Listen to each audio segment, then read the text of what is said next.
kugira ko ari by'agaciro kuba ngiye kwakira nyakubahwa Perezida wa Repubulika y'Igihugu cy'u Rwanda Paul Kagame. Nyakubahwa Perezida, turabashimiye cyane kuba turi kumwe namwe muri iki kiganiro, ndetse tukaba tugiye no kugirana ibiganiro ku ruhande. Nimwicare neza nyakubahwa Perezida, kandi biranshimishije nanjye kongera kugaruka ahangaha i Kigali. Murakoze kandi mwakoze cyane, buri gihe mba numva ko mwakiriwe neza ahangaha iwacu.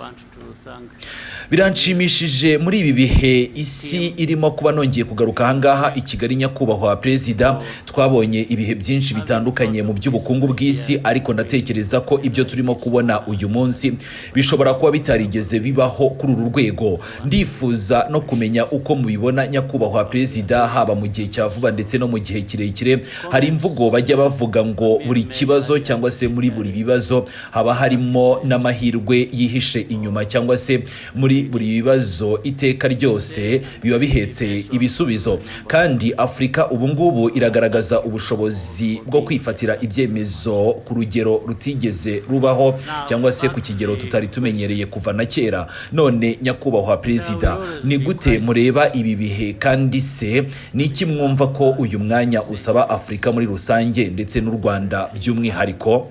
Murakoze cyane Ellen, kandi nanone nongeye kubaha ikaze ahangaha i Kigali. Ariko mbere ya byose reka mbanze mfate uyu mwanya mbashimire kandi nakira abayobozi mwese muteraniye ahangaha, abakuru b'ibihugu, ba vice perezida, ba minisitiri b'intebe, abayobozi bakuru b'ibigo n'inganda zitandukanye muteraniye ahangaha.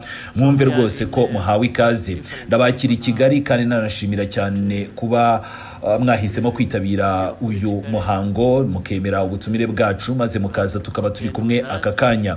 By'umwihariko kandi ndanashimira Amir n'itsinda rye rya General Afrique batekereje iki gitekerezo cyo guhuza abantu muri ubu buryo, kandi bakaba bamaze imyaka myinshi babikora neza. Ndashimira rwose abo bose kubera akazi bakora ndetse n'ibitekerezo bya Amir yavuze mbere hano, kuko byakusanyije neza ibintu byinshi tugomba gutekerezaho ndetse no gushyira mu bikorwa. Bityo rero ndashimira mwese kuba muri hano, murakoze cyane. Noneho reka ngaruke ku kibazo warumbajije. Ibibazo bijyana ahanini n'ibihe bikomeye cyane bihora bihari muri iyi si ndetse no ku mugabane wa Afrika. Birumvikana ni mu mateka y'isi habayeho byinshi, habaye ubucakara, habaye ubukoroni, intambara, ibyorezo ndetse n'ibindi bibazo bitandukanye byinshi byagiye biba kuri iyi si yacu. Ibyo byose rero bizahora bibaho, nta nubwo biteze guhagarara. Ni imiterere y'isi ndetse n'ibihe nyine tugomba kunyuramo. Ubu rero turi mu kindi cyiciro gishingiye cyane ku bibazo bya geopolitiki, kandi tugomba no kubona ko tugomba kubana nabyo ndetse tukabicunga tukanabinyuramo. Ariko kuri Afrika ibi bikomeza kutwibutsa umwanya dufite muri iyi si, bituma twibaza tuti none se twebwe duhagaze hehe muri iyi gahunda y'isi? Abantu benshi bagiye batanga ibitekerezo, kandi natwe twagiye twigisha neza ibyo tugomba gukora cyangwa se wenda kugeraho no gutekerezaho.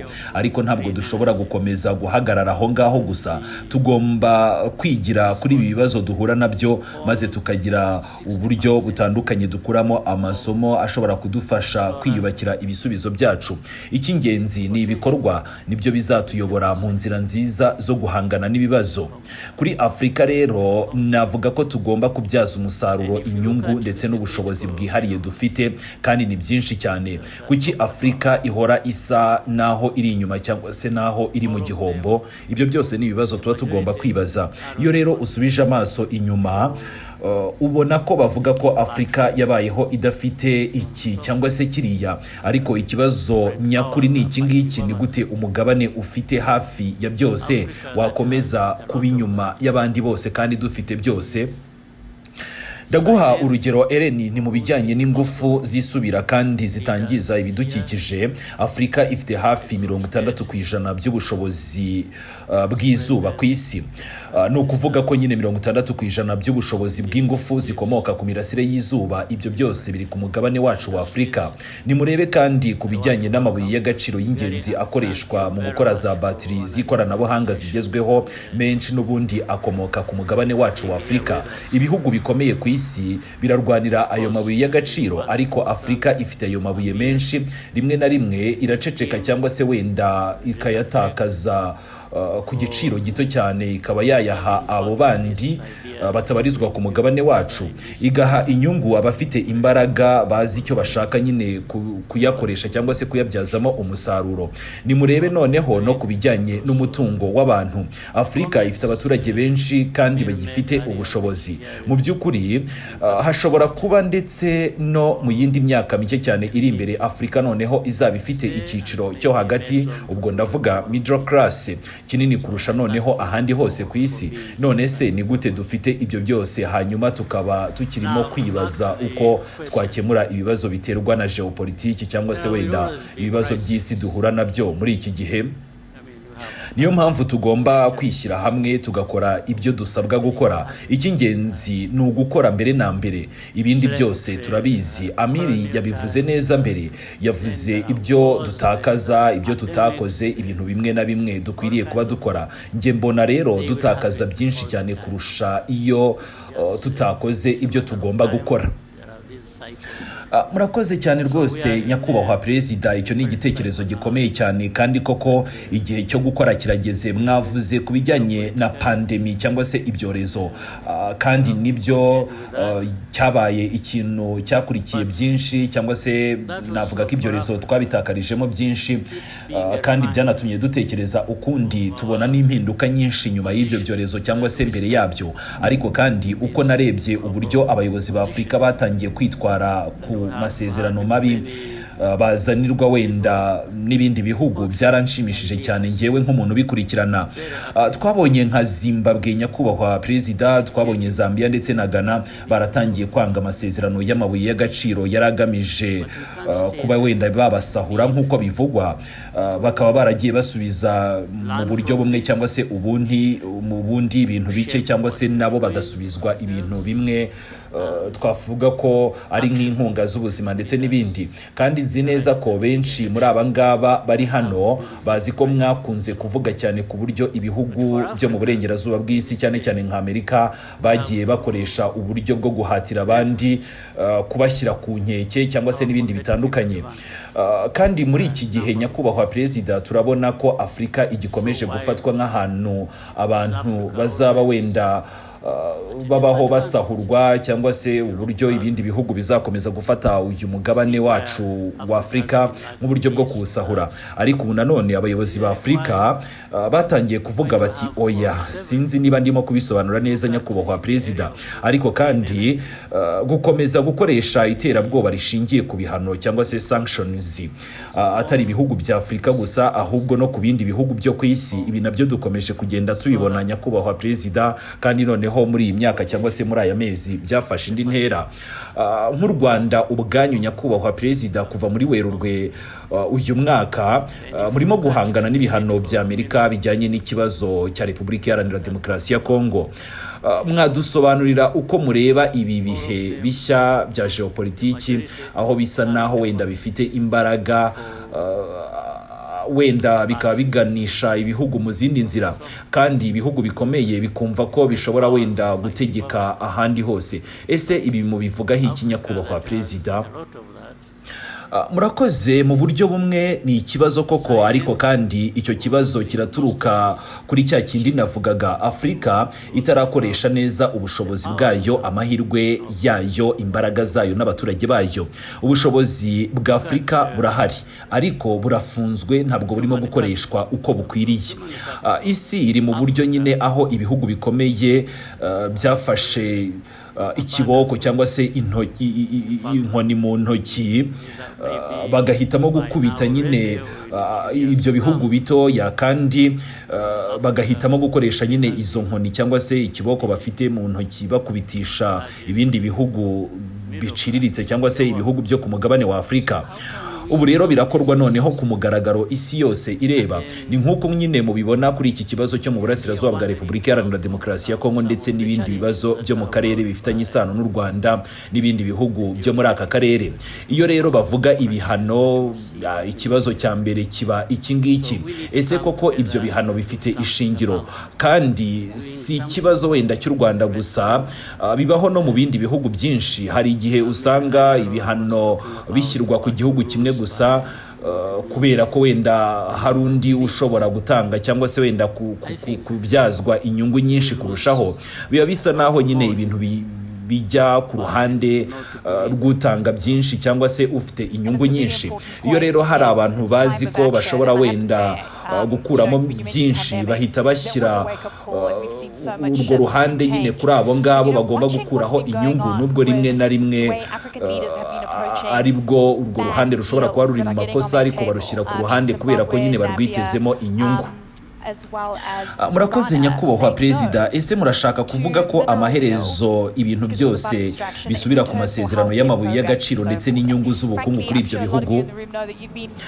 Ibyo birimo kuba ku mugaragaro, ntabwo bikeneye ibisobanuro byinshi, kandi hari igihe bikorwa wenda mu buryo bukandamiza abantu nk'uko byakorwaga kera cyane. Hari uburyarya bwinshi muri ibi ngibi. Ni mu bihe bya kera abami n'abategetsi bahaga abo mu miryango yabo cyangwa se wenda abana babo ububasha bwo kujya gutegeka ndetse no kwigarurira ahantu runaka. Ibyo rero nibyo bikomeje kubaho no muri iki gihe. Hari abo babwira bati genda ufate ibyo ushaka byose muri kariya karere, ukora ibyo ushaka byose. Aho nyine niho Afurika irimo gushyirwa. Niyo mpamvu mbona ibi bihugu bikomeye biza hano bikatwigisha demokarasi n'uburenganzira bwa muntu, ariko ukuboko kumwe baba bavuga nyine muri ayo magambo bagushyize kuri uru ruhande, ukundi kuboko kuba kurimo gutwara ibyo abantu batunze byose. Kandi icyo nicyo kibazo gikomeye cyane. Niyo mpamvu nyine ngewe mbona ko Afurika, abayobozi bamwe bari hano wenda n'abavandimwe bacu badukurikiye, hari abayobozi b'ibigo n'abandi banyafurika muteraniye ahangaha, tugomba mbere na mbere kumva ko icyo dukwiriye gukora ni ukwiha agaciro. Ntabwo dukwiriye gukomeza kuba ba bantu bategereje gusa gusahurwa n'umuntu ufite amayeri cyangwa se wenda imbaraga. Twebwe nk'abanyafurika dukwiriye kuvuga tuti oya, tugomba kugira ubushobozi bwo kuvuga tuti oya. Murakoze nyakubahwa Perezida, kandi twatangiye no kubona koko ibyo murimo kuvuga oya, hamwe na hamwe mwatangiye no kugenda mubishyira mu bikorwa nk'abanyafurika. Hari ibihugu byatangiye kubikora rwose nyakubahwa Perezida ibyo murimo kuvuga, ariko se nanone mubona ibihano ari bwo buryo nyine bwo guhatira ibihugu kwemera ibyo barimo kuregwa cyangwa se ibyo bagerekwaho? Mwebwe se muzemera nyine gushyirwaho icyo gitutu nyakubahwa Perezida? Murakoze, nge ntabwo nigeze nemera gushyirwa ku gitutu, ndetse nta nubwo nigeze nemera guhatirizwa no mu bihe bya kera cyangwa se wenda no mu bihe byashize. Ibi ngibi si byo bihe bibi kurusha ibindi twagiye tunyuramo twebwe nk'abanyarwanda cyangwa se nk'igihugu cy'u Rwanda. Nibyo birababaza rwose, kandi ni nacyo ibihano biba bigamije, ni ukubabaza abantu. Mu buryo bumwe rero natwe turacyababazwa, ariko nge mbona twababazwa cyane kurushaho iyo tudakora ibyo twemera ko ari byo bikwiriye gukorwa. Bityo rero buri gihe uba ugomba kubanza kubabara, ndetse wenda ukaba wanyuzwa no mu zindi nzira, ariko nanone ibintu bikagenda neza. Kandi kuvuga oya si ibintu bikomeye cyane nk'uko bamwe wenda babyibwira, ahubwo rimwe na rimwe kwemera ikintu kitari cyo nibyo birenze cyangwa se binababaza kurushaho. Niyo mpamvu turi hano dukomeza gukora ibyo twemera, kuko ibyo byose nyine amaherezo bizashira. Ndetse rero n'abahawe ububasha bwo guhungabanya abandi cyangwa se kubabaza abandi no kubakandamiza umunsi umwe, ntabwo bazahoraho ngo bakomeze kubona inyungu zituruka mu gukomeza gukora exploitation abantu baba baravunikiye cyangwa se ibyo abantu bafite, cyangwa se wenda gukora ibintu bidafite ubutabera.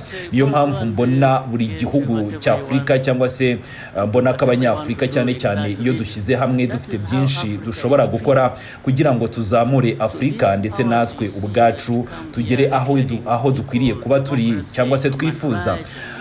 Nimukagire ubwoba bw'ibihugu, nimugakeke ko wenda ibihugu runaka bishaka guhaka isi cyangwa se kugenga isi cyangwa se kugenga ijuru n'ibindi byose, ko ari byo bizahoraho. Byanze bikunze hagomba no kuzabaho ubundi buryo, ku buryo buri gihugu cyangwa se buri mugabane ugomba kwigenga. Murakoze nyakubahwa perezida, ndumva neza ibyo muvuga ni ku buryarya nuko wenda amategeko mpuzamahanga akoreshwa ku bantu bamwe igihe babifitiye inyungu, ariko nanone agateshwa agaciro mu zindi nzego.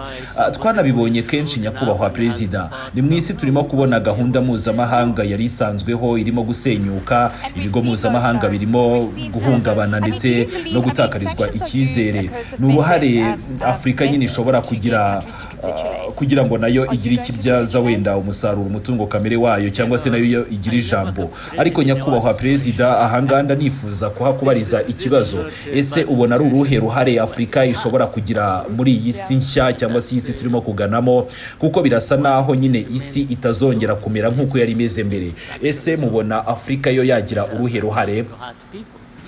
Murakoze, njye mbona izi ngutu cyangwa se mbona wenda iki gitutu cyangwa se wenda mbona uburyo Afurika ikomeje kugenda irundwaho imitwaro ari uburyo nyine dukwiriye kugendamo neza cyangwa se guhindura. Ni uburyo bugomba kutwibutsa ko igihe kigeze kugira ngo ibyo byose twagiye tunyuramo cyangwa se turimo gushyirwaho bigabanuke. Bityo rero ibi ntabwo ari ibintu twavuga ko tuzabamo ubuzima bwacu bwose. Njye mbona birimo guhatira Afurika kureba imbere mu buryo bwose bushoboka, ikamenya ibyo ifite n'ibyo igomba gukora kugira ngo ibone umwanya mwiza muri iyi si yuzuyemo akarengane n'ibindi bibazo bitandukanye. Afurika rero irebye imbere muri yo ubwayo ifite byinshi yagakwiriye kuba ishyira ku murongo mu guhangana n'ibibazo byose. Njye nemera ko dushobora gutsinda, ariko nanone ikiruta byose tugomba gukorera hamwe kandi tukava ku rwego rwo gukomeza kuvuga gutya cyangwa se gukomeza kwitwara nk'uko dusanzwe tubizi, tugahitamo gutangira gutekereza bundi bushya, kuko ibintu byinshi turabizi kandi byinshi turabifite, ariko nanone hakenewe ibikorwa byinshi birenze amagambo, tugatangira gushyira mu bikorwa ibyo dufite. Nyakubahwa perezida, reka tuvuge no ku rwego rw'abikorera. Hari ikibazo cyo gukora ndetse no kwaguka cyangwa se wenda no gutsindwa, ntabwo twabura kubivugaho. Mwe mukorana cyane n'abikorera nyakubahwa perezida. U Rwanda ni urugero rwiza rw'iterambere ritangaje. Twandika inkuru nyinshi zivuga ku mpinduka z'iterambere, ku mibereho y'abanyarwanda ndetse n'ibibera mu gihugu cyanyu. Ni igihugu kirimo ubukungu burimo gukura ku muvuduko ushimishije cyane nyakubahwa perezida. Ariko se mwe mubona ikibazo kiri hehe ku rwego rw'abikorera ku mugabane wa Afurika, ku buryo wenda batagera no ku rwego rwo kuba ibigo bikomeye bya Afurika bishobora no guhatana wenda ku rwego mpuzamahanga ndetse no kwaguka ku isoko nyakubahwa perezida?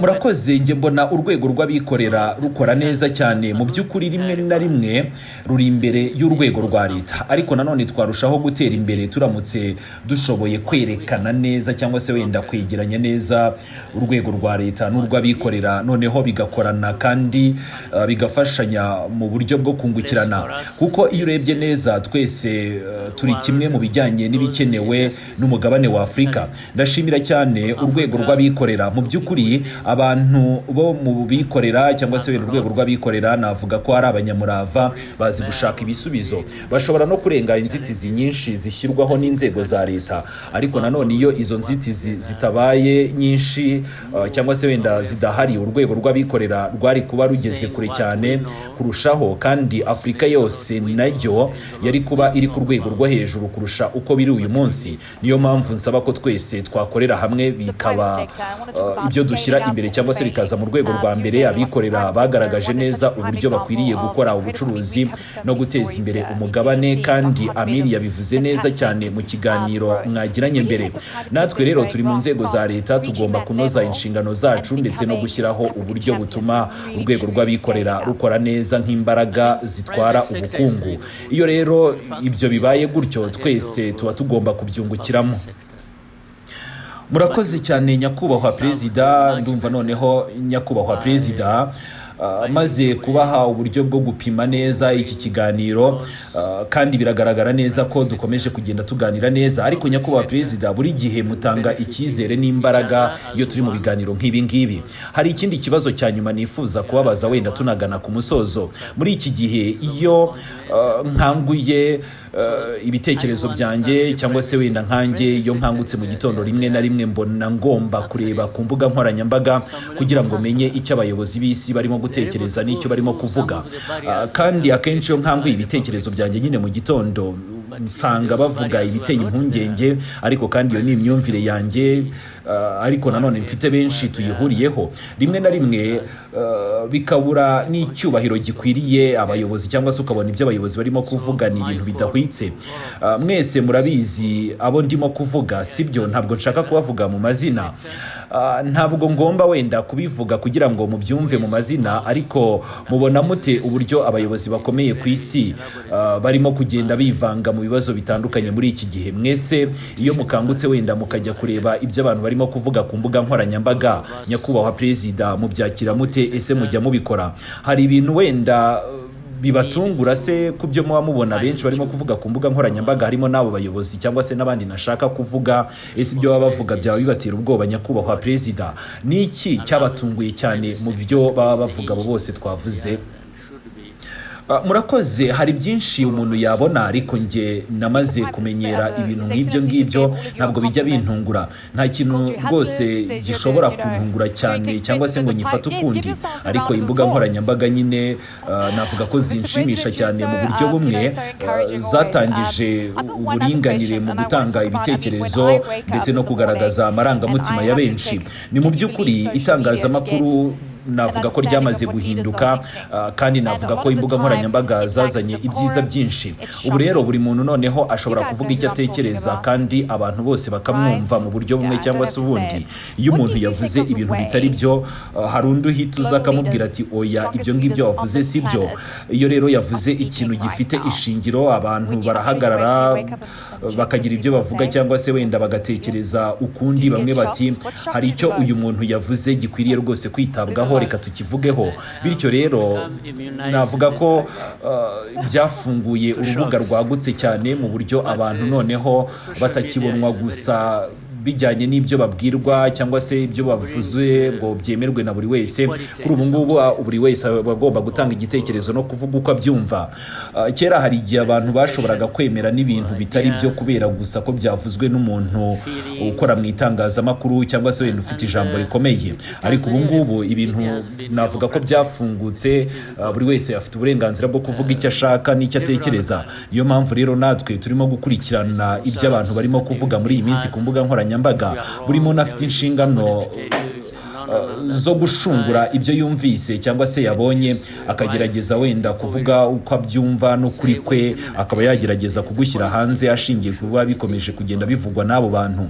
Ni uburyo bwiza bwo kwakira ibitekerezo, kunengwa cyangwa se wenda kugirwa inama, ariko amaherezo buri muntu niwe nyine ufata icyemezo cyo kumenya icyo yakora muri ibyo ngibyo aba akomeje kugenda yumva, ndetse n'uko yabibyaza umusaruro. Murakoze nyakubahwa perezida, ariko ntabwo mwansubije neza ikibazo cyanjye. Ni ku bijyanye no gutungurwa. Hari ibintu mubona kuri izi mbuga nkoranyambaga bivugwa n'abantu bikaba byabatungura cyangwa se wenda bikabatangaza? Murakoze. Nari nakubwiye ko ngewe namaze kubimenyera, bityo ko bitakintungura. Mwabimenyereye mute nyakubahwa perezida? Mwarabimenyereye, ni ukuvuga ko nyine nta kikibatungura? Yego rwose, nge ntabwo nyitungurwa. Numva neza isi turimo kubamo uko imeze n'uko ihagaze, bityo nge rwose nta kikintungura.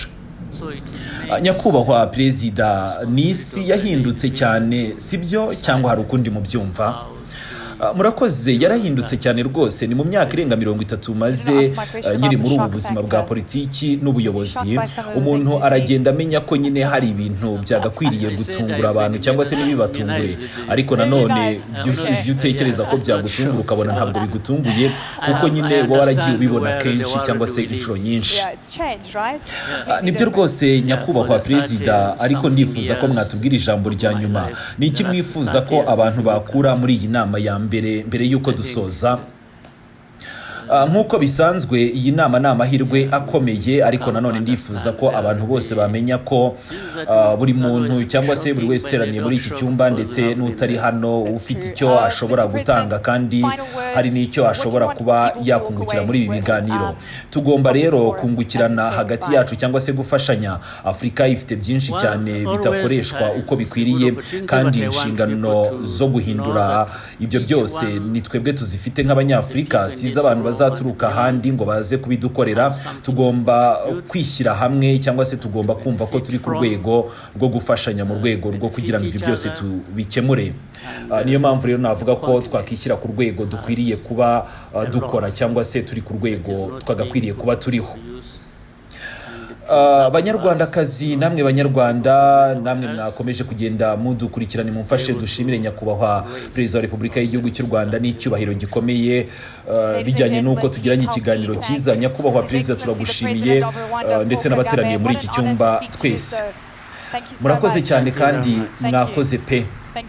Murakoze cyane kandi nk'ibisanzwe ibiganiro byanyu bihora bitanga imbaraga, ibitekerezo bifasha cyangwa se ibitekerezo bihanitse ndetse n'icyerekezo kituyobora.